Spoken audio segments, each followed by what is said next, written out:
Okay. So I think I saw something about they're releasing Logan, but it's in black and white. Logan Noir. Yes. I just saw a headline. Yeah. And I don't know anything about it. Is it literally just Logan, but in black and white? It is Logan in black and white, but I believe it happens one night only. I think it's a special type of release where you have to go like a certain theater to see it. Kind of like how they did the Ultimate Edition of Batman vs. Superman. You know, I'll look this up.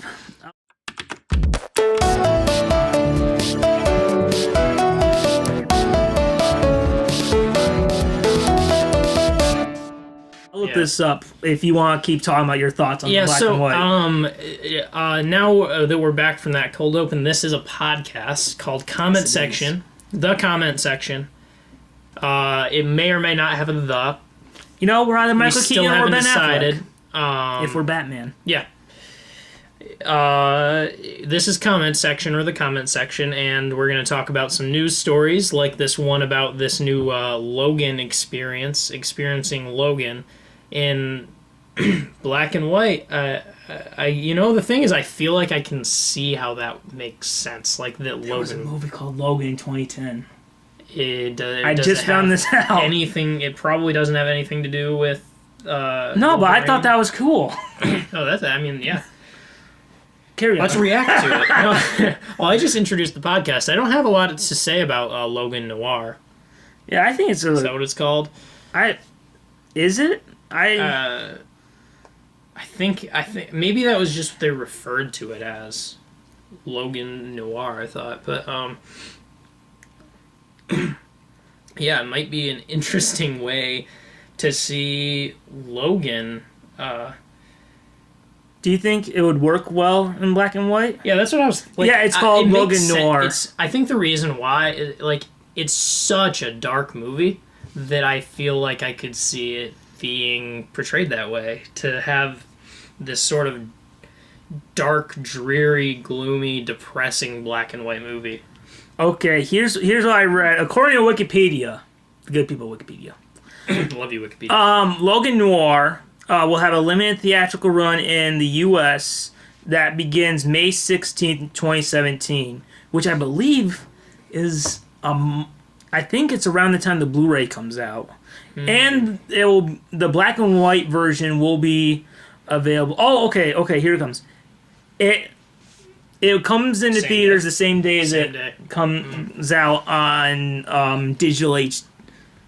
On the same day as digital HD. Kind of like Batman vs. Superman with the Ultimate Cut. Well, that's... Yeah, I saw that little headline, and I was interesting. Well, anyway, it's cool. It's a cool idea. I think it does work in black and white. Yeah, no, I can see it. I don't know why I can see it, but I can see it. Like, a lot of the scenes, it'd be really almost. We're not gonna try to spoil anything, but it's been out for a while. Like, remember the scene where they're kind of in the barn family? Yeah. And then you have spoiler. Please skip ahead, even though you would have no way of knowing where to skip ahead to if you don't want to spoil. We apologize, guys. But remember where the clone of Wolverine comes? Yeah. And the family, we'll try not to spoil it. Rip. Man, that's I'm imagining that in black and white. That sounds real cool. Yeah, no, that's what I was thinking. Like, just a lot of those dark scenes in black and white. It almost feels like I wonder if that was part of the vision of it. I remember they had like a lot of images released that were in black and white. Yeah. But I don't know. How do you think the kind of like the softer moments will feel like? Kind of like. To go back to the family at the farmhouse, kind of like the scene where they're all having dinner, I thought that was like one of my favorite parts of the movie, because I remember it talked about the previous X-Men movie, and it's like, oh my god, it's the end, but we're kind of like, hey, remember that? We're feeling a little nostalgic. Yeah. I feel like the darker, scarier, more depressing moments will work in black and white more than the beginning section. I can't really But do you think it'll get taken away at all from those softer moments? You mean like that it wouldn't be in black and white the whole time? I mean, like, do you think that Oh, I see what you mean. not having color will take it away from it? Uh, Or do you think it won't really affect it that much? it's hard to say. I'm just trying to imagine it in black and white. I think maybe. I don't necessarily think that the entire movie calls for black and white, but there's definitely some scenes that I think it might add to it and take away. I don't know. I might be interested in seeing what something. Although I could just get it on Blu-ray and rip it. I don't condone that. I'm joking. Are you? I'm joking. Well, we'll have a digital copy if that makes you feel better. Oh yeah, that's true. And just put a black and white filter on it and just put on some. Well, it comes Some either. dark I believe it comes either way where you can choose. Yeah, Kind of like. so you on the actual Blu-ray is gonna have black. Yeah. The Blu-rays will have black and white. Oh, then I don't need to go through the effort. Of I'm sorry, you were just like, stealing. oh my god, I how am I wanted going to do something how am I going dastardly. to do this? Yeah, they'll never find out. The most dastardly criminal thing I've ever wanted to do is change the 2017 film Logan to black and white. I was gonna say something, but now I'm blanking. What we're talking before he's skipping in black and white. About the oh yeah, here's kind of a. Is there anything that you think could be like change the view if it was in black and white? Like I have this question to ask you. We'll go off topic, but come on. What do you think? Like we remember '60s Batman as like more of a comedic take, still very true to the character of who Batman is, just like Chris Nolan Batman, the first two anyway, and Burton's Batman. Do you think if '60s Batman was in black and white, it would change anything? Huh. Wow. See, kids, this is what you get. Deep thought. This is a deep thought. This is something that is going to keep me awake many I watched nights. the George Reeves Superman, and I understand that they changed the writing halfway through the show. But the black and white episodes are more adult than the color episodes. At least that's what it feels like. Yeah, something about black and white makes it feel like it has to be more serious to me. Yeah. So, you think? I think it would. I think... I mean, we still have... yeah, I think it would. I think... We still have the Bat-2C. That's tough. Because I was also trying to... not all dark and serious movies would even work in black and white either. Because I don't think that the Christopher Nolan ones should be in black and white either. I think color is too important in them. Yeah. Especially in The Dark Knight. Yeah, especially... I mean, one of the things about that 60s Batman especially was, like, color. You could have, like, all the villains. Which is probably why they gave Penguin, like, a purple hat. Yeah. And just... it was so colorful. Yeah. Yeah, it's hard. All right, here's another question, because this was almost a topic I chose, but yeah, we were trying to shrink it down to 5, and then we had to shut it down to another episode. But do you think that is there like an alternate version of a movie that's made, like a director's cut or something, that you would like to see in theaters? Oh, so... Yeah, well, I guess this one is kind of an obvious one, but it is... it's probably the most obvious one, and I believe they have many times, or at least a time where I probably could have seen it, shown the Lord of the Rings movies in the full versions, because those are... Most Lord of the Rings nerds will probably, like myself, will probably say that that's the way to watch them, is the complete full versions. And I do believe that they've shown those in theaters, probably select theaters before, for those people who want that, but I never have. I've only just sat down and kind of half watched it in a living room in the full versions. So it would be nice to see one of those in the full I've never seen any Lord of the Rings movies. I mean... That's on my list. It's tough. I mean, it's a lot. It's not something where I can easily say to anyone who hasn't seen it. Like, with something like, if no one's seen Star Wars, it's like, see Star Wars, it's fun. It's not that long. It's just a fun, good time. But Lord of the Rings is so dense. It's like, especially the full versions are like 3.5 hours of dense, like, I mean, there's some really exciting stuff in them, like, and just really fun stuff. Like, the whole first one, Fellowship of the Ring, is, like, colorful and vibrant and has a lot of exciting moments. But then the last two, and a little bit of that one, can get, like, so slow and political and just, like, you know, like just discussions and stuff that is very hard to. I know Dwight Schrute on The Office talks about it a lot. Oh yeah. Have you ever seen Clerks 2? No. There's like a scene where this character Randall talks about they're like debating Star Wars versus Lord of the Rings, and he talks about how the Lord of the Rings is just 3 movies of people walking, just walking. This is the first. This is the first movie. This is the second one. Yeah, and this is the third. Basically, no. Here's I'll argue that and say it's not just walking. I didn't say it. It's walking interlaced with some battles. Okay, that's it. Because I mean, the entire plot of the movie is getting from point A to point B. And they walk to it, and then the battles are almost on the side between. Well, they're trying to keep Middle Earth safe from evil. I'll have to watch it sometime. Yeah, I'm trying to think.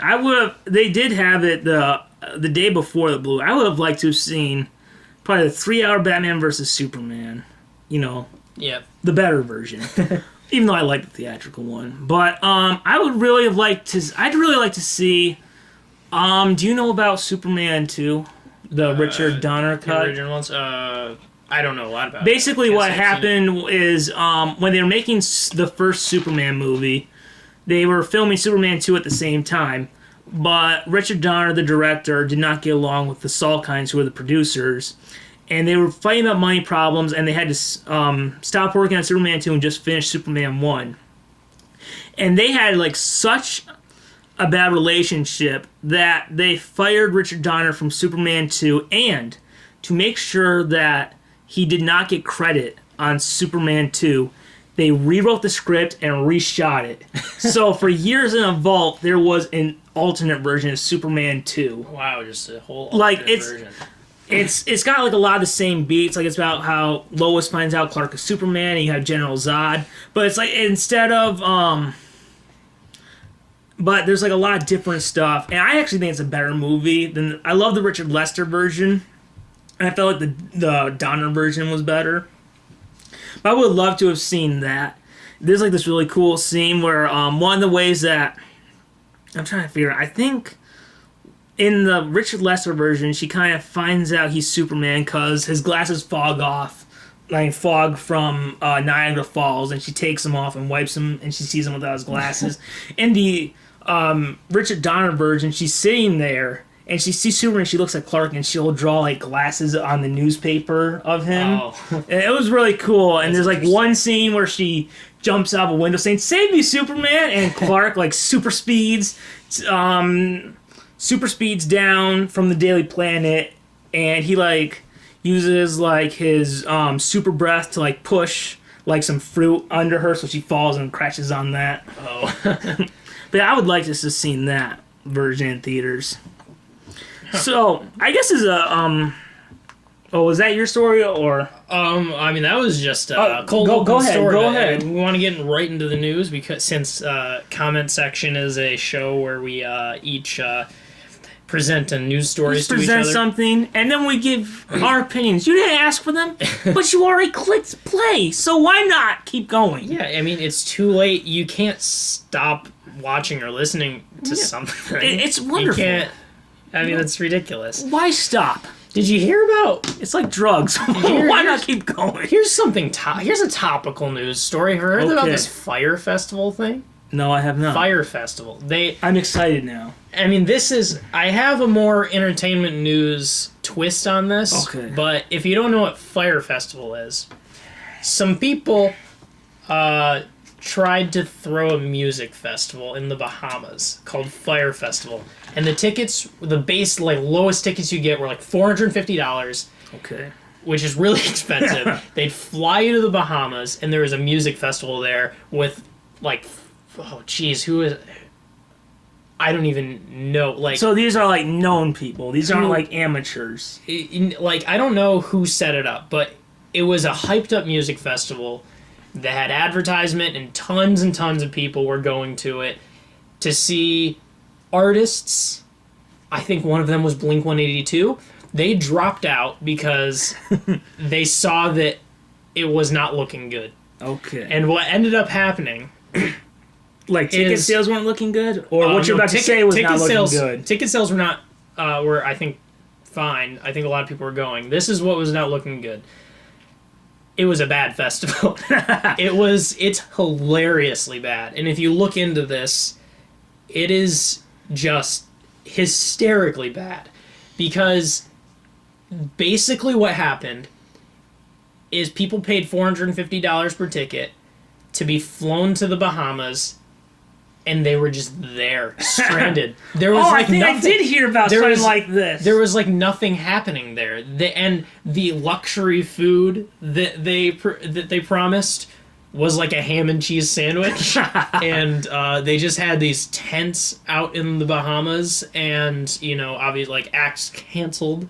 And then flights started getting later canceled or something, and like people were struggling to like get off, and eventually the National Guard of, I think, the Bahamas or something, some group like that, like a government group, had to intervene and like called it an emergency situation and had to evacuate people from the island because the festival just didn't have any funds to do this. So it comes to the question of like, was it just a scam? So wait, basically? So the festival paid for their tickets there?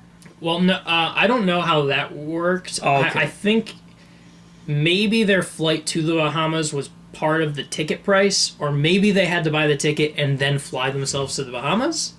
But oh no, there was something. I think they advertised that like you'll be taken there on a private jet. So I think it was part of it. But basically, they got a bunch of rich kids and stranded them in the Bahamas for like. That sounds like a horror movie. Oh gosh, it's just. But so the funny thing that arose from this, the little news segment that I found on this, is apparently even before this happened, for some time, the comedy gang of like Seth Rogen and Lonely Island had actually been planning and producing a movie about a music festival that went horribly wrong. Oh, and man. so they announced on Twitter, like, they stole our idea, like jokingly saying, like, they stole our idea. But it happened in real life. Although, luckily, now instead of paying writers and actors, they can take the news footage. Yeah, all they need is the minutes. news footage. It saves a lot of money Oh, on their likely high budget. They've got some high, Seth Rogen has some high budget comedy movies. so do they think it was a scam? There's this is actually there's been conventions before that, or like festivals that are kind of like this, where it just kind of seems like they never really had, like, it just never really seemed like it was ever going to come into place. Like, it's hard to say, and I haven't looked into it much since the first news broke, and then I saw this. I wonder, there's probably going to be some vigilantes online doing investigations to see if this is a scam. So whether it was a scam or they're just really, really bad at throwing a festival, I don't know. But it's kind of morbidly funny to me that how bad this was. Just a bunch of rich kids stranded in the Bahamas. Well, I mean, I feel bad for them because, I mean, to a degree. $450 though. Because I guess I feel bad if there is someone who really should not have been buying a ticket to a festival in the Bahamas and probably went broke trying to see this thing that ended up just eating a ham and cheese sandwich. This guy was like, "Grandma, can you Sure, sonny boy. Here's the ticket. Here's the money. I've saved so long for this, and I had a ham and cheese sandwich." Grandma, all I got was ham and cheese. Well, how's a ham and cheese is worth $450? What if someone was just having a great time? Someone just, oh, this is great. They're probably on drugs. Yeah. Oh, man, it's ham and cheese, man. Yeah, no, yeah. That's likely. So I guess not a lot much else to say other than if you didn't know that. That's a horror movie. Yeah. It sounds like you might want your guy James Wan to direct a movie about that. Yeah. With callback to a previous episode. Yeah, and there might be more because spoiler to my next topic might even bring back another horror tale. Man. A famous horror tale from the horror crypt. Boy. We need one of those famous. What's that famous? The guy who did the voice at the beginning of Thriller. He's like a horror voice guy. We need that guy to intro our podcast. I don't know who that is. Put that on the docket. We're gonna get a professional horror voice guy. I don't know if he's alive, but that's what I was. I'm just, man. If he was big in the A's, that was almost. We're coming up to the point that was almost 40 years ago. We'll find a way. We'll find it. It was in a song about undead related things, so you never know. He could come back, man. Mm-hmm. Michael Jackson could someday. There's also that lady with the really high voice. I think her name is Zelda or something. She has this really high voice. She does horror voiceovers. We'll get her. Maybe one day. Yeah. No, I mean... We can't pay her, but... You will hear it in this episode. Count on it. All right, so going back to our cold opening, we were talking about Logan, which was part of the X-Men franchise, if you didn't know. But how could you not know? But it was recently announced that there's going to be another X-Men movie, which would be a sequel to last year's X-Men Apocalypse, X-Men Dark Phoenix. Now, I don't know how much you know about like the X-Men comics or whatever. Not a lot.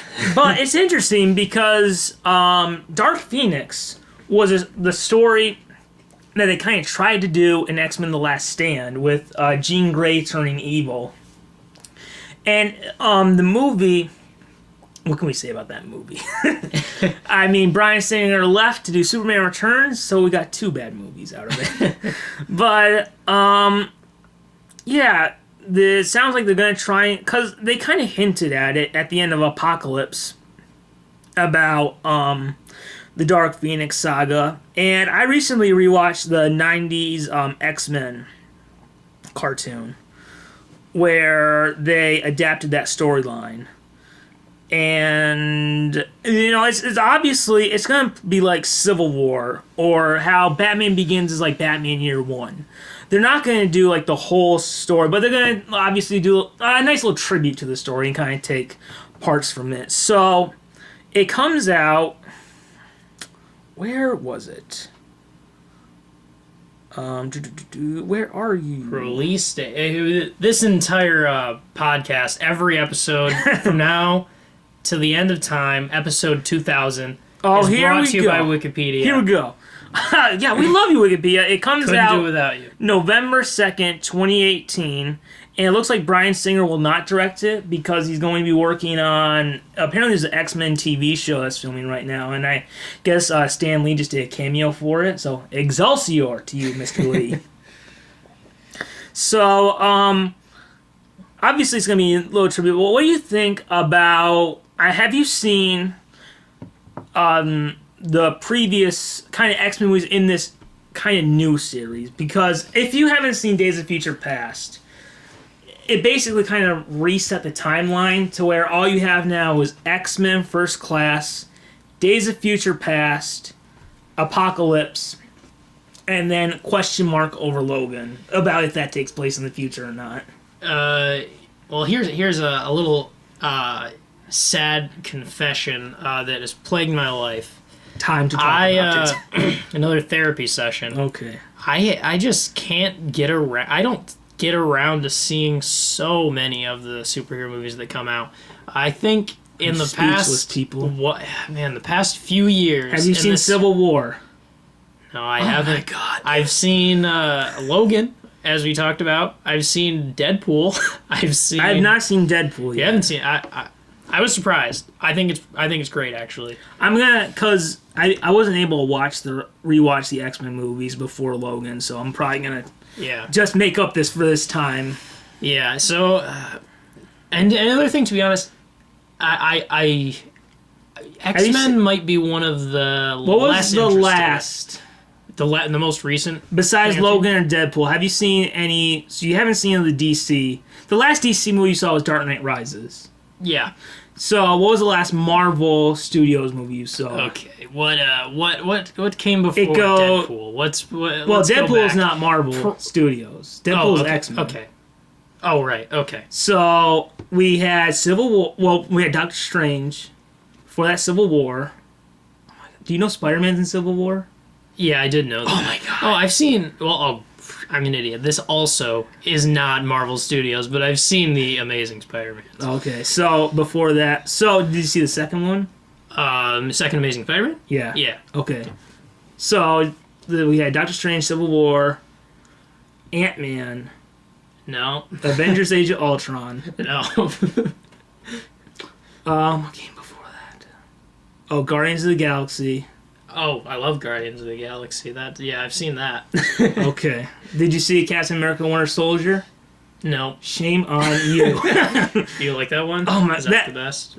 My favorite one is Civil War, and I'm not just saying that because Spider-Man is my favorite Marvel character, and Civil War I have a lot of nostalgia for because it was the first event I had read in comics, so it's a very special. And then, besides the comics, this Tom Holland version of Spider-Man is based on Ultimate Spider-Man, which also Andrew Garfield was kind of based on, like they took the designs from. So there's some nostalgia there too.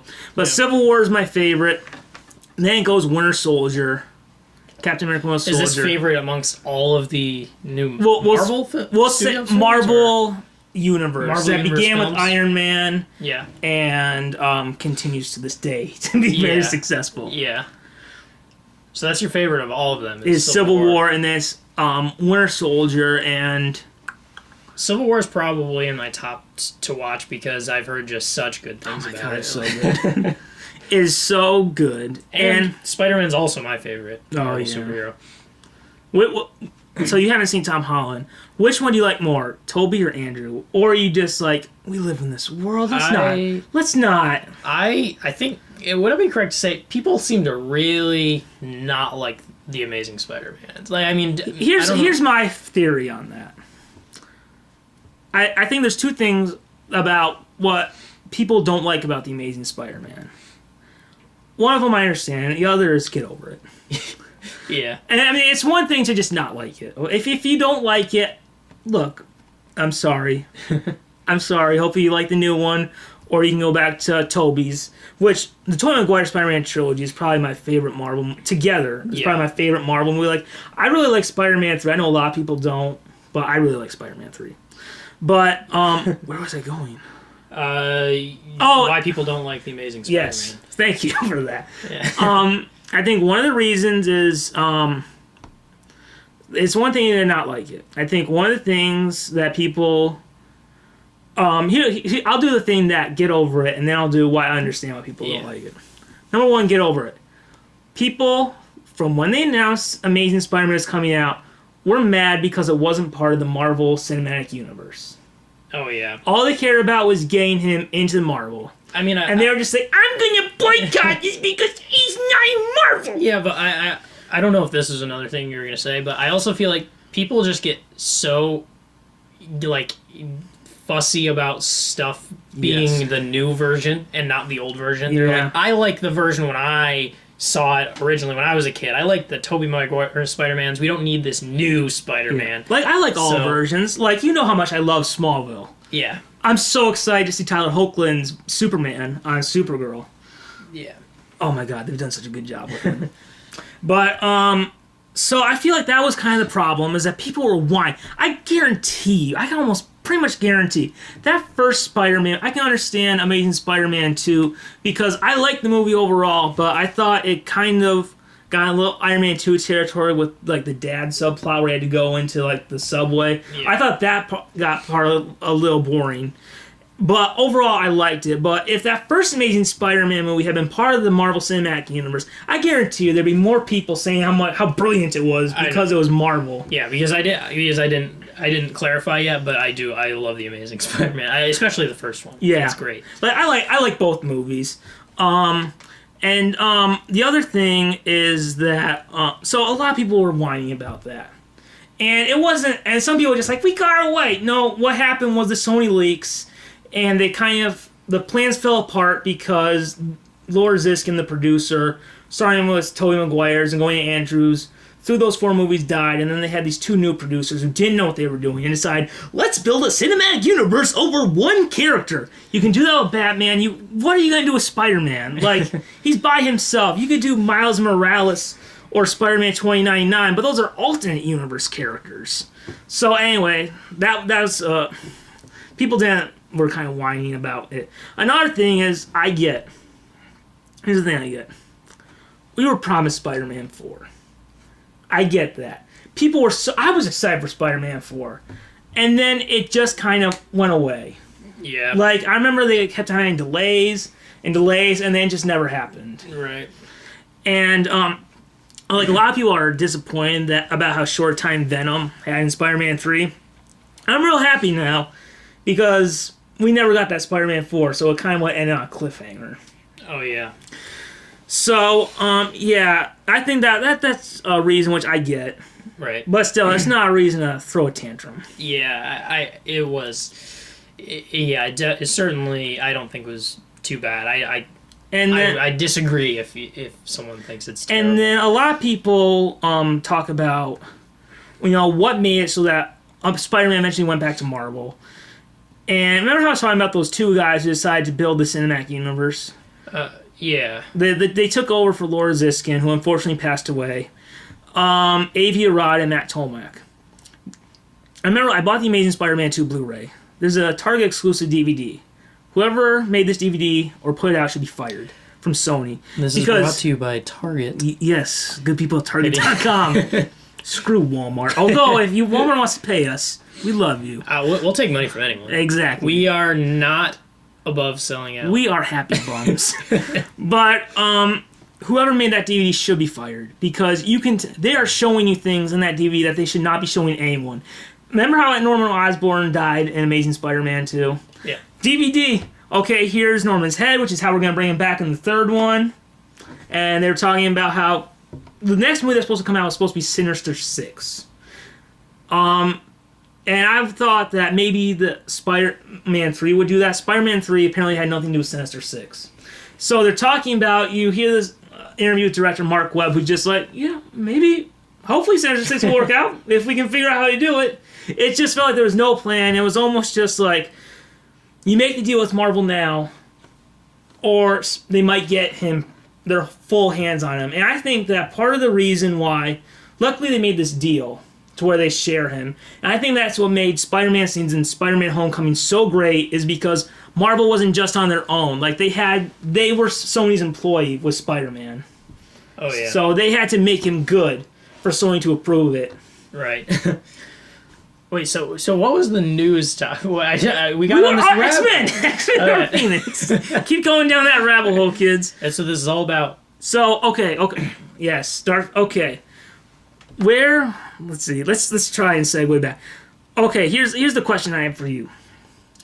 How long, so this is still continuing the timeline from X-Men First Class, although, okay, spoiler for X-Men Apocalypse, okay? Spoiler alert. Okay, for you, because you haven't seen it. Yeah, but... Are you okay with this spoiler? Oh, yeah. So Hugh Jackman is Wolverine in that movie. Oh my god. I know, but here's the thing. No, I'm just kidding. So it means you can't... Okay, so it means that eventually, whenever this group of X-Men has Wolverine, it's Hugh Jackman's version. And because of Days of Future Past, it shows that they become the versions from the first 2 movies because the 3rd one got wiped out, luckily. But how long would you want to see this version of X-Men go before they reboot it? Because we're almost, by the time this movie comes out, we'll have 19 years of this version of X-Men. And I personally feel that after 20 or 25 years, it is best to kind of reboot and reset. Yeah, I think they are all right. They can just do it. They can reboot at any time, I think. I'd like to see new take on it. I mean, maybe wait a few years, maybe, but that's long running. What other what? This is the longest running. Yeah, that's what I was gonna ask. It's the longest. Like, I believe because of the reunion movies, the Bill Bixby Hulk was the longest, which ran, I believe, 12 because of the reunion movie. So it started with the TV show and it ended with the reunion movie for 12 years later. Oh, okay. Well, yeah, that's a long time. So I mean, I think it definitely. Apparently, they really like this take on it, so they're sticking with it. I mean, but I'd be fine with a reboot. Because the thing is that we've kind of had these prequels, 60s, 70s, 80s. It's next going to be 90s. Next decade is 2000s. That's when that first X-Men movie would kind of happen. Yeah. And so, I don't know, I would really like to see kind of like this one. I wanted X-Men Days of Future Past to be the finale, to be honest. I thought that would have been the nice way because you had Brian back and they redeemed the franchise. And I thought like the ending was so perfect. That was the last one before Logan, right? No, Apocalypse. Oh, but, Apocalypse, yeah. Yeah, but it's just kind of a prequel. It's the X-Men movies. I mean, that's why I was thinking that they could just because Logan's kind of not in the same vein. Look, you watch those X-Men movies; they contradict so much. Yeah, that's Christopher Nolan's Batman and Affleck's Batman line up better than the X-Men movies. Yeah, that's why I feel like with Apocalypse being prequel and Logan not even really being in this exactly the same vein, they could just reboot it, and you could kind of consider Days of Future Past the finale. Yeah, I'd like that. Plus, get like a new. We can kind of get back to kind of the classic X-Men, like Wolverine, obviously, Cyclops, Storm, just all those ones. Yeah. I mean, they have those right now, but they're younger versions. So yeah, that's what I like. I'd like to see the cast from like the characters from the '90s cartoon or the Ultimate X-Men comics, the original Ultimate X-Men. Oh yeah. So that was my thing with X-Men. Boy, did that last... We traveled. Hey, that's what this is all about, because this podcast is called The Rabbit Hole. Except I guess so. It's not, though. But, so are we going on to this next little segment? Yeah. This is kind of just... It's overall just something that leaves a little bit of an irritated, sour taste in my mouth, because... Okay, build that hype. Okay, so we were talking in the last episode, and a little in this episode, talking about how I've been on a horror kick lately, but really it's just that I've always been a horror It's fan. a scary thing to say. To hear someone say, I've been in a horror kick lately. It's people like horror movies. This is not... I don't watch horror movies, but I like it when we see like a Looney Tunes parody horror movie. Oh, I mean, yeah, those... I mean, that's or that's like true a horror. superhero horror That's movie. true horror. They did this Arrow episode, which is kind of a horror movie, The Dollmaker. That sounds spooky. That sounds spooky. It sounds like an urban legend. It sounds like a mythos. It sounds like he poured like plastic down, like he kidnapped these women and poured plastic down their throats to kind of make them like living dolls. And this urban legendy sounding thing is a perfect segue into my segment, which is that I just saw some news that the most beaten to death internet horror themed thing ever that should just die already. There's finally going to be the first big studio made produced movie for the Slender Man mythos. Slender. I've heard. Isn't that the one? You can correct me if I'm wrong. Go ahead. Yeah. Because who knows? Yeah. Isn't it like the internet? Isn't it like a fictional internet character people made up, and these girls like killed a girl? Yeah. See that's kind of one of the most famous things about it, but it started, I want to say 2010 or 2011 or something, where it became an internet mythos. It became basically just. It became a modern day urban legend, basically, that it was very underground and not known, and it was kind of just at first, when I first found it, I don't mean to sound hipstery, but Okay. I became a fan of it way at the beginning when there was just like a few weird kind of obscure internet posts that kind of made this creepy modern day urban legend mythos that obviously no one actually thought was real. And then it became big. But yeah, what happened was it started to be, I think the biggest problem was there started to be all these stupid, god-awful horror video games based off of it. And This video game's a Slender Man? that's the thing that that I basically wanted to talk about, is just that this like character, it has been beaten to death so much. There's so many iterations just to like eat off of this fame of this character, and it stopped being a good idea as soon as, like, the whole thing that made it interesting was that it was a very, very like hard to find story and like thing that people talked about in the corners of the internet, that you could kind of like, ooh, it's this spooky urban legend. But then it became this horror hit that all tons of stuff happened. There's the weird news story that everyone knows about a death being involved.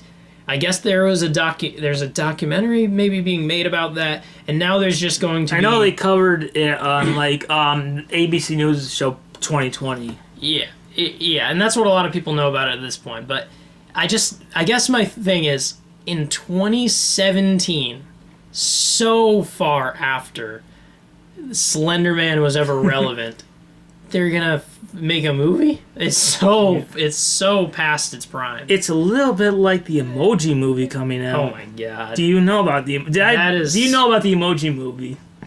Why is Patrick Stewart playing poop? Why did they curse us with this? Maybe he's just like, where do we all go? Why not enjoy the go? God, Cha cha cha cha.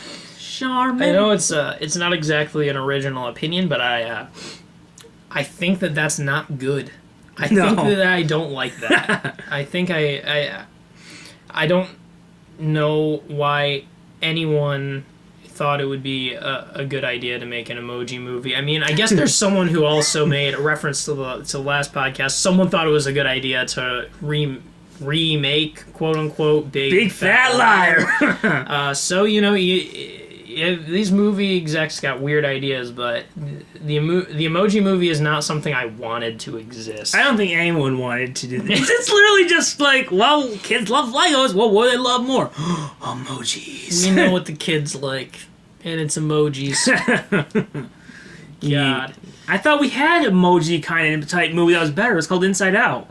Yeah, I mean, that's basically... It's real emotions. This is like the fake stuff you send to your friends. Like when some guy to some girl's like, "Are you okay?" She's crying. "No, but I'm okay." Winky face. Emojis have become a cultural phenomenon that I think it's cool. I think I like using emojis. I love that middle finger emoji. That's a good one. It never gets old. But I didn't want it to exist in this way. I didn't want to... And the other thing is I see, like, emoji pillows and stuff. Yeah. And the poop one. Just keep it on... Just send it to people on your phone. Send emojis on your phone. That's all you need. No, we don't want an emoji movie. Would you be okay with the spin-off of a poop movie? Just a poop emoji movie with Patrick Stewart as the voice? That would be better than the Emoji Movie. I think that'd be fun. That would be, No, that would be definitely... Yeah, now we're talking. Yes! That is what I should do. Anytime I can hear Patrick Stewart's voice, unless it's in the Emoji Movie, but if it's just a poop If it's just movie, poop. Like, he can exist with bunnies and squirrels and stuff, and he just ruins their day. Actually, screw the emoji aspect. Yeah. Just make Patrick Stewart We want the poop voice movie! Poop. Exactly. Yeah. That's beautiful. Yes. What a wonderful way to talk about Slender Man. Yeah, I didn't have much to say about it. The other thing that bugged me about all the coverage that I was starting while going down the internet rabbit hole of looking at how completely, horribly overdone Slender... I feel stupid even talking about Slender Man because of how, like, to death the topic has been, like, attacked by the media in video games and, like, movies and, like, fan-made things, and how uncool it is to me now. But another thing that bugged me, in all the coverage, they kept referring to Slender Man as a meme. And I'm just like, meme. how's... Not everythithing's a meme, guys who write the news. It's not a, like... Those old guys on a computer. Like, the Slender Man meme. You're a Slender just Man, he's really going to get it all. It's a story. Share it on Facebook. It's not a...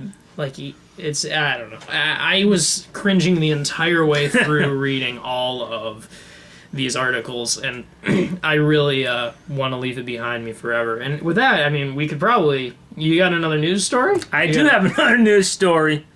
That rabbit hole, man, that is something else. That's what it's all about. This is, it is. You know, we're 45 minutes into just some rabbit hole. So, this one will probably be a little bit shorter one. It was announced recently, because we know that the Star Wars movies recently have been coming out. Force Awakens was around Christmas time. Rogue One, Christmas time. Last Jedi, Christmas time. Star Wars Episode 9 will be coming out in May instead of December. Okay, so I saw this that you were planning on talking about this, and at first I was thinking, did it get moved up sooner? And then I realized it already is May. So do you mean May 2018, like May 2018? I believe, because it's basically, we're in 2017 now. Yeah. So it would be, the basics look at this is how it goes. Force Awakens, Rogue One. Next, 2017, this year, is Last Jedi. Then it's, I believe, Han Solo. Then it would be... Oh, so wait, are you saying, because it is May, are you saying it's coming out this month? No, that's coming out this month. Because you said 2017 we have The Last Jedi.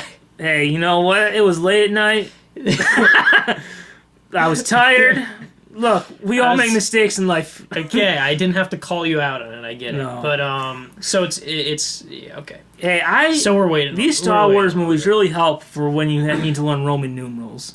Okay, Episode 9, May 24, 2019. Oh, but okay. But before you start, just remember, Force Awakens and Last Jedi were also supposed to come out in the summer, but were moved to Christmas. Oh yeah. So it's just getting moved a few months later. Yeah. Oh, well, it would have come out December. I believe it would have come out December 2019, but they moved it up. Oh, God, I thought it was coming out December 2018. No. This is a podcast about not understanding when people say dates right to you. Kids, that's what happens with time, man. We need a new way to measure time. Really, this would have helped if I just would have looked up the release date of the next Star Wars movie instead of coming into this blind. So but then, does this ruin what you were going to say about the Star Wars Episode 9 release date? I don't think I have much else to say. I was looking forward to it, and now I have to forget about it, so I don't have to feel like I'm waiting so long. Yeah, so... I thought it was going to come out this month. No! Man, I was so excited for Episode 8, but screw that, I want to see 9 now! So, what was that? So... how do you think moving it to May will affect both the critical aspect and box office? Well, I think I think that putting less distance in between them is probably a good thing. I think that, you know, it's a little bit more fresh in people's minds, and I feel like moving it up, it's got to be a good thing. I mean... Yeah, you don't want too much distance in between, new releases and sequels. I think I'm not an expert in the field of sales and the box office, but that's my gut feeling right now. Yeah. What do you think about it critically, though? Do you think it will? Okay, let me say it. Do you think that moving into May will affect how it is because they have to compete with like I mean, it's all a lot of that's on the Disney umbrella, but Marvel, DC. I think that would. I don't know if that would be a critical. I don't know if it would affect it critically. I mean, it might affect it. I misspoke. I mean, do you mean like sales? I mean, do you think that moving it, because they haven't filmed it yet, do you think moving it to May, where it's to compete against other movies, will make it better? Oh, okay. We'll make it so it's just like we have to make it better, so people will come see us instead of Avengers or I mean, it could also cause rushing it a bit. It could cause that they have to work on it faster. That could be a negative. I believe that's what made Force Awakens delayed. Is that J.J. Abrams said he needed more time, so they moved it. Yeah, and I thought Force Awakens was incredible. So here's will it stay in May? Will it go back to December? I just hope that they try to make the best finale to this trilogy that they possibly can, because I want it to live up to Episode 7. I really loved Episode 7. So. I mean, you can't help but... I mean, working on a Star Wars movie is already pressure enough, but you're completing this trilogy, and unfortunately, you got the Carrie Fisher issue. Oh, yeah. Yeah, that's it. I have no idea how they're going to address that in the movie. They've said before in an interview, they were talking to Carrie Fisher's brother about what if instead of digitally CGIing her like they did for Rogue One, about just using unused footage from Force Awakens and Last Jedi and intersplicing it in there. Yeah, I mean, her story arc is later. I think on this, I don't. The digital CGIing just doesn't sit right with me. Like the unused footage thing seems more I don't know how they would do that exactly, but I like that idea more. I have to say. Okay, here's another question. Let's say they decide not to. Yeah. Do you think they should... Let's say they don't want to use new footage. Do you think they should have it where they either recast Princess Leia or they just write her off? I definitely... The first time I thought of this, I definitely think writing off. Like, that is what I would like to see. I mean, it's super unfortunate because it's a great character. But, I mean, that is going to be so sour with everyone to have a recast. Here's what I say about... I have, like, two different opinions on it. One is, let's say that Episode 9 will be the last story about the saga. Let's say... Yeah. And then... Or let's just say this is Mark Hamill's last Star Wars movie. This is his finale. Yeah. If it's his last one, I'd say... probably write her off because this is kind of like their finale and it would be weird just to switch it up for the last movie. But if they want to keep using Princess Leia and they want to like keep going with 10, 11, 12, I would say, recast Leia. If you're going to keep the story going. But if you're going to end I would think with 9, then you could... do the reuse footage and write her off. Yeah. I think my thinking would be if they do if they do like, I don't know how they're going to do it, but if 9 is sort of the end of that trilogy and then they do end up doing a 10 but later, then I could see recasting. Time would probably have passed. But if it's part of the same trilogy or the same expanse of movies, I would rather see it written off as a character. Okay. Also, here's a little something I thought of. Now look, going into Episode 9 without Carrie Fisher is going to be difficult for a lot of fans. Do you think that, let's say Luke Skywalker was supposed to die in Episode 9, do you think maybe they might change that? Oh. For like a happier ending because it might be, I don't know, maybe a little too difficult. I mean, the thing I wonder, if they did... Yeah, I think changing that might be a good idea because, I mean, I don't want them to, like, capitalize on a sad situation or anything, but I mean, if they had to go down the writing Princess Leia off avenue, then it might be like a bit much to also write off Luke Skywalker. Yeah. I don't know. It'll be interesting. They got like unfortunately a challenge they didn't think they were gonna have. Yeah. So yeah. Anything else about episode 9? No. Okay, real quick. One word answer. Will it stay in May? Yes or no? Yes. I don't know. You said I really didn't want to answer in one word. Yes. I don't think barely. so. I don't. I think it'll probably move.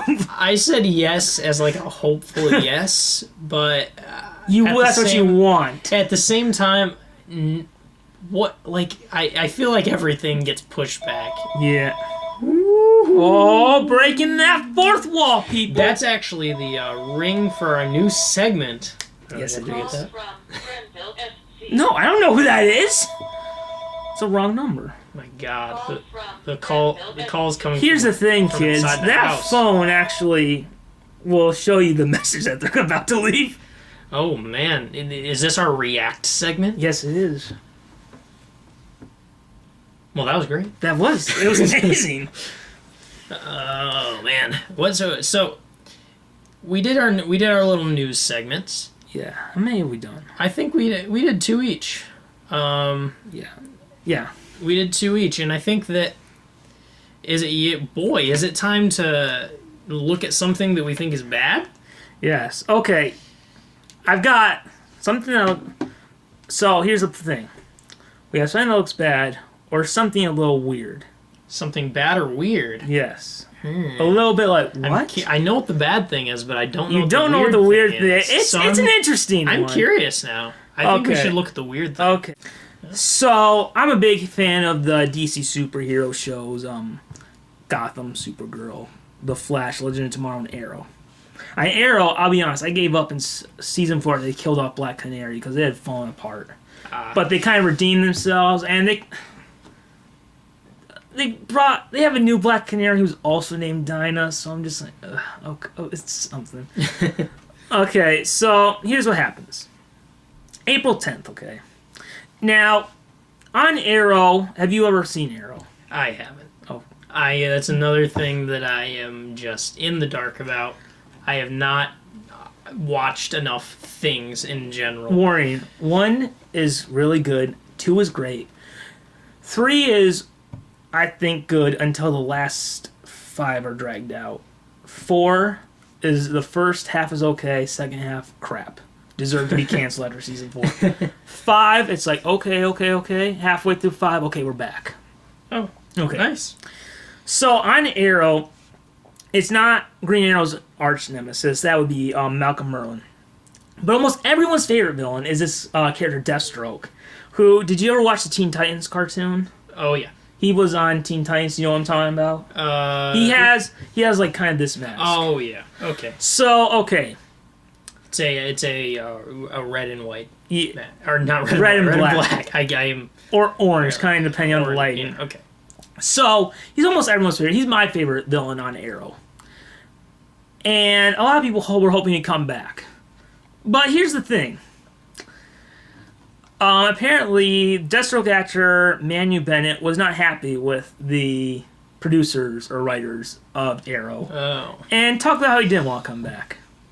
Well, on April 10th, Stephen Amell, the actor who plays Green Arrow, said, "Desperate times call for desperate measures. Welcome back, Manu Bennett." And they posted a picture of his mask saying, "We're back. What? We're back. We're back." To which Manu replied, "WTF." What? Like, what does it mean?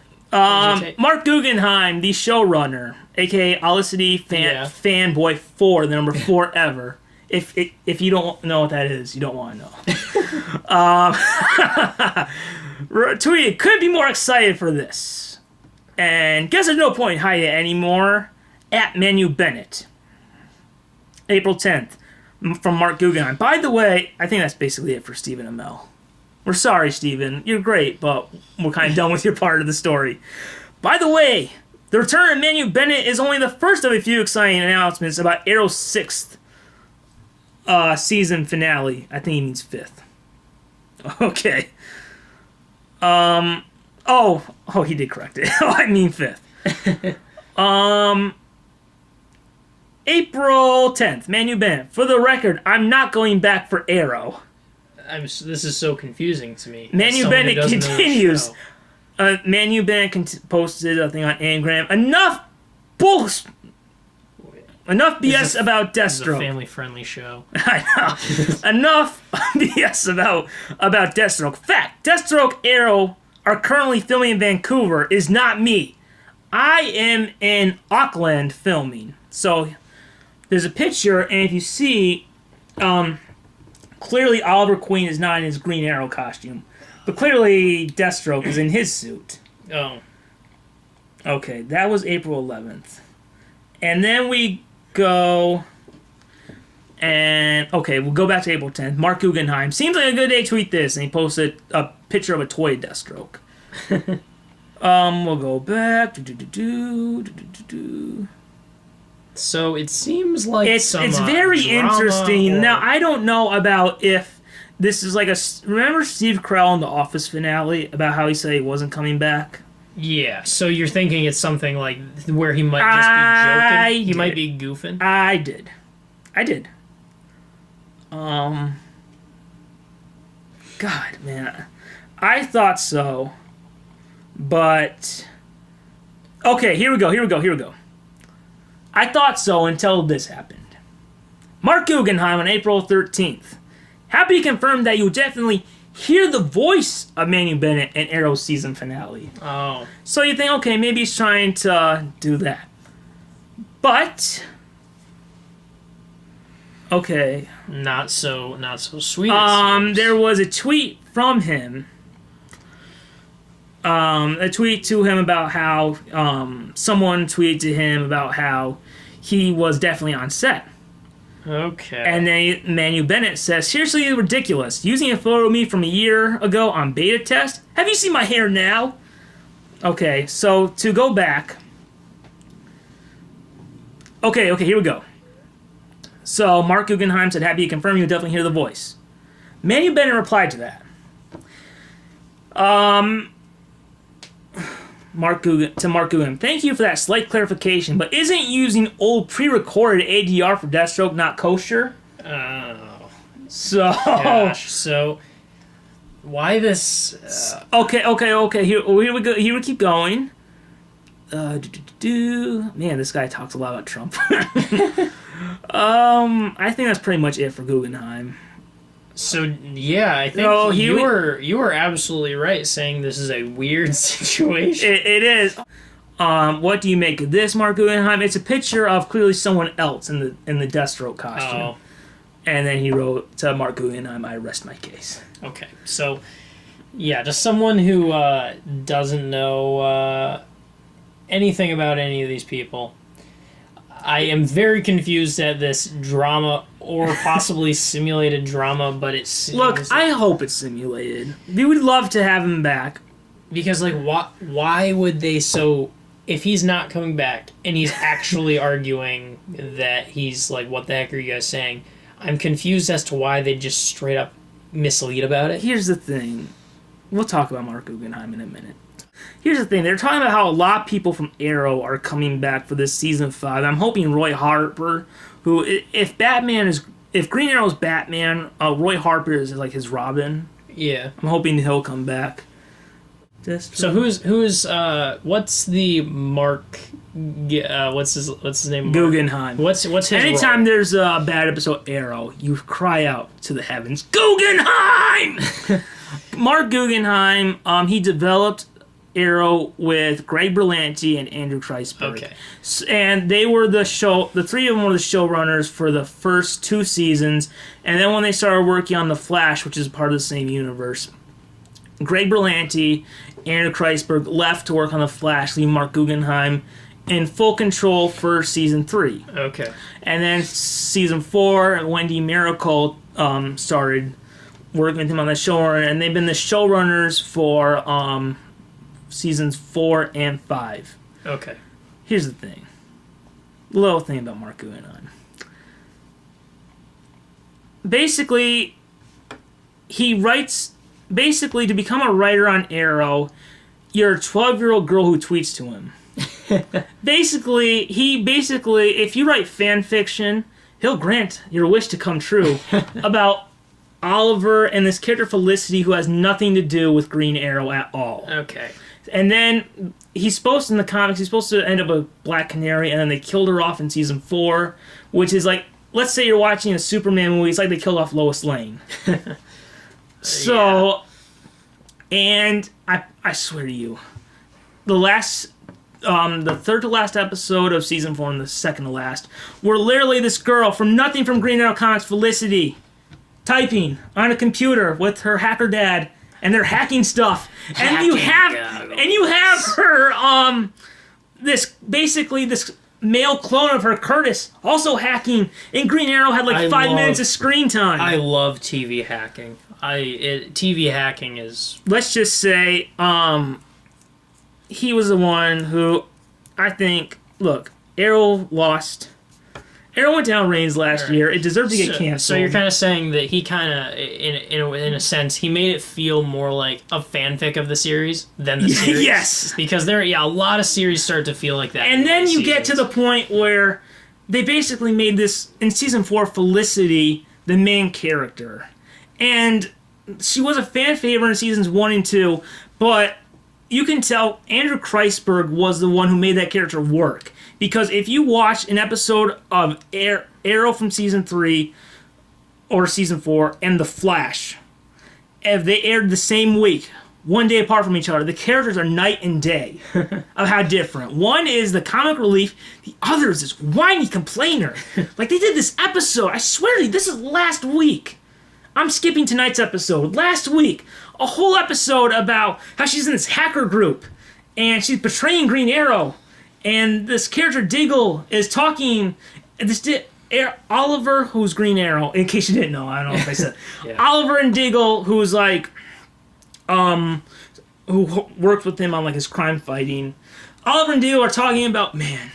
So it looks like Felicity turned evil, and the whole episode is, man, if Felicity can turn evil, what hope is there for any of us? Because she's the most kind person I've ever met. It was rough, but back to Deathstroke. Yeah, so it sounds like this Marc guy, Marc Guggenheim, he basically had a strange spat on Twitter with the guy who played Deathstroke. Oh my god! Let me say this other thing. And it's a weird situation. Before the season 5 started, there was some guy who noticed a mistake because there's a shot in the trailer of Oliver getting punched by this guy. So, and you can tell that's not the footage they were going to use, but it's just from the camera angle. Basically, it goes like this. This is the guy's fist. This is Oliver's face. He clearly didn't hit the face, but they would have used a different camera angle to mask that. Yeah. And then he wrote, haha, look at those Arrow season effects. And Marc Guggenheim tweeted to him, dear jerk, stop watching the show. Well, Mark, your message got through because you're having the worst range you've ever had. And look, season 5 has been really good. They've really come back. They fixed the Black Canary thing in such a stupid way, but it's hopefully it feels like these other writers are trying to try their best, but Guggenheim is the one screwing it up. It's like when you watch season 5, the bad things from season 5 clearly would come from Marc Guggenheim and Wendy Miracle. Yeah. My personal opinion is that they should leave the show. Yeah, no Guggenheims allowed in this podcast. Exactly. Okay, so here's how they had a trailer recently for the remainder of season 5, which they do a last season. I noticed they did that for 3, 4, and 5. So I'm just going to show this little bit to you and about Deathstroke, okay? Yep. Here we go. Because you think about, is he coming back or not? But I'll show you this clip, and I want to know what your thoughts are. Oliver can't do this alone.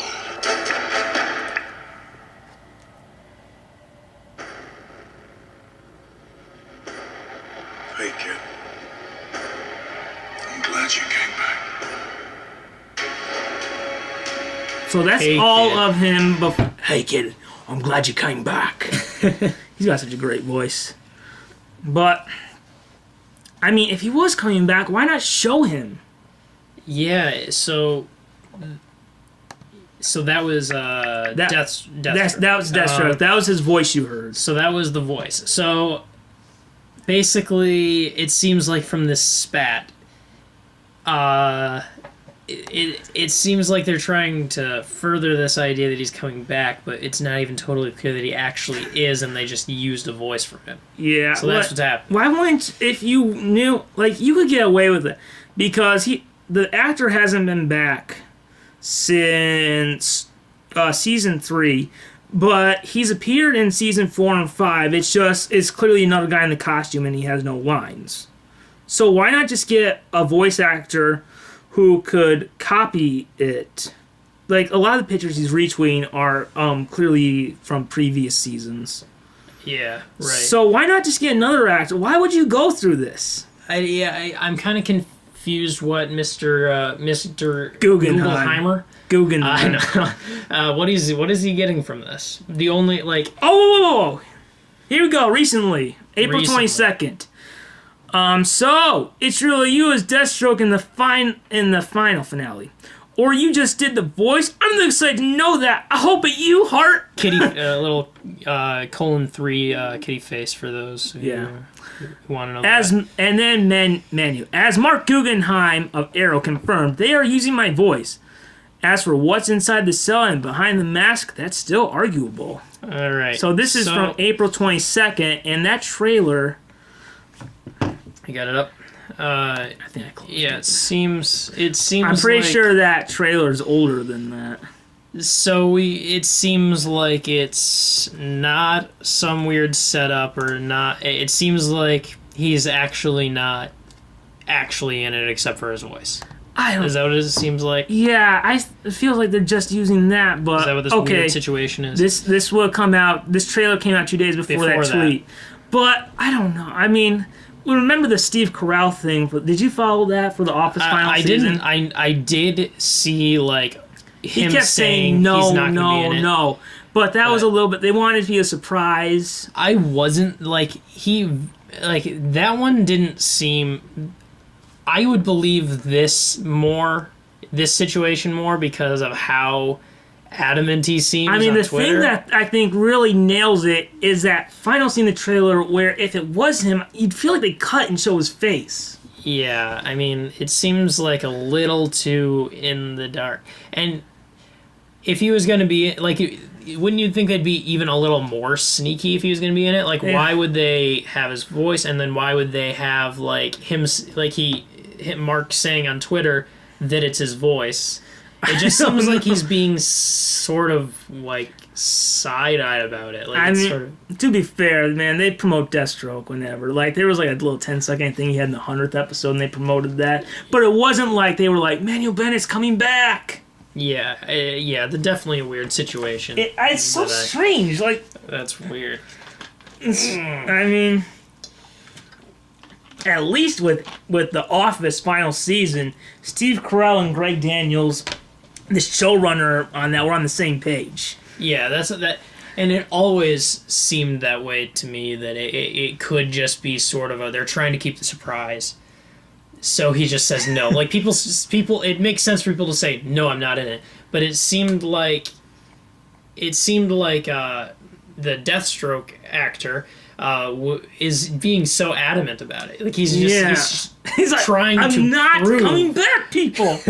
It seems like, and again, I didn't follow the Steve Carell thing that closely, but I don't remember it being that adamant and, like, trying to prove. I mean, another thing is that I know a lot of the other actors, since Marc Guggenheim has taken over, are not happy with the way they've said kind of in interviews that they're not happy. Like, even Felicity, who, look, a lot of people talk about Felicity. Look, let's not forget, it's not the actress's fault for why that character is horrible now. It's the writer's fault. Like, she can appear on The Flash and she's fine. It's when she's on Arrow, written by Guggenheim, Or she's not even a character. There's like a scene where she's talking to Oliver, talking about, you need to tell them about your true identity because I'm right and everyone else is wrong. And then he's just like, they're too green. And suddenly it's just like, some could say the same about you, like a corny, unfunny joke. Like, it snaps. She's not a real character. Yeah. Yeah, you gotta have what you're working with. You gotta act with what you're working with. And it looks like Oliver's sister, they haven't confirmed it, but there's rumors that she might not be coming back. Just because she's unhappy with the writing, and I'm assuming that means Marc Guggenheim. Yeah, we can all assume. Again, this is a no Guggenheim podcast. No, get out of here, Guggenheim. So if you're listening, Guggenheim, actually, what if he gave us money and sponsored us? We would not take that money. We may be sellouts. That's we'll but take we Walmart, but we have a few standards. Yeah, well, yeah, at least one. And Yes. that's Guggenheim. Although I'll say this, he wrote an episode by himself. It was absolute crap. It was like talking about like the mass shootings, and like apparently I don't know if this might be opening a can of worms, but apparently the guy who was doing the mass shootings was trying to fight for gun control, and then it failed, so that's why he started doing. So he just seems like it was like a ham-fisted trying to make He's a not political point. He's not subtle in his writing. Yeah. The episode where they killed off Black Canary, she was talking about, well, I'm going to go undercover, so I'm going to retire one last time. So you knew it was going to be her that was going to be killed off. Yeah.